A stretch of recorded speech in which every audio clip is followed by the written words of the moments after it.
So ito na nga po, part 2. Sinusubukan ko po ikabit na yung cross joint at maraming salamat po sa panonood nyo. Paki-comment mo kung tama po to. Ito yung inuna ko, yung pataob. Ito, ngayon, ito naman yung susunod. Ayan na. So tara, kabit natin. Kailangan natin konting experience at sa manonood sa magko-comment po. Maraming salamat po. Ito na po, pinakabit ko na. Yung mga nut na yan, yung bago na yung kinabit ko, yung mga bago yung kasi sit siya eh. Ito na. Maabot ng halos 4 weeks. Weeks ba? Days? 4 days pala bago dumating yung piyesta, kaya natagalan din ako makabiyahe. Pero maraming salamat pa rin sa amo ko, kay ma'am, kay sir. Shout out po sa Abia Cruces po family. Maraming salamat po.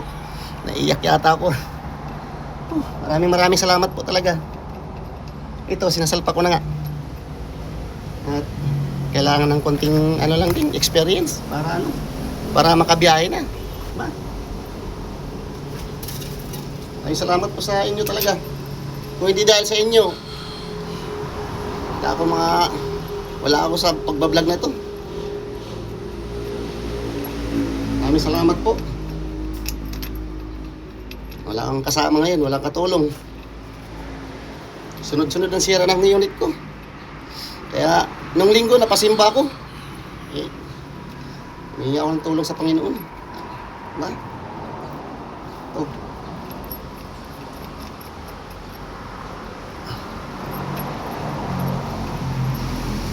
Kailangan talaga.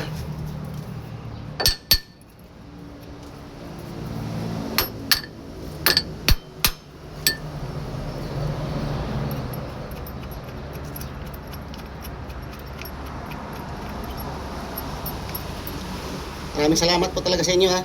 Panonood nyo. Enjoy ko lang po muna yung dalawa. Guys.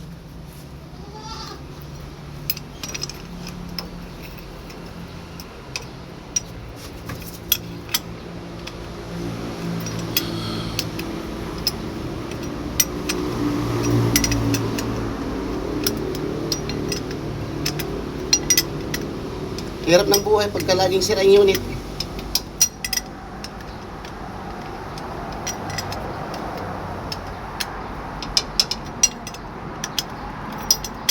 Kamay na natin todo pagka nakikabit na siya.